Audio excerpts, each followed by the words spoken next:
morning. Welcome back to my new vlog. And for this vlog, this is our outfit for the day. Ayan, there you go. Because I went to Pistora office, means immigration office, and to process my permiso di soggiorno, means permanent to stay.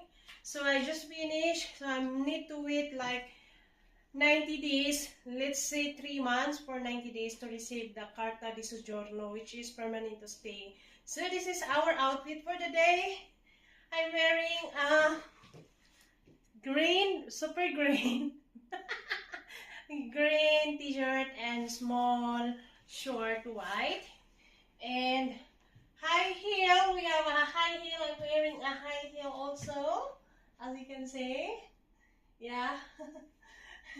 And my bag is black because I put all my documents here, and this is very good for my documents if I do processing something.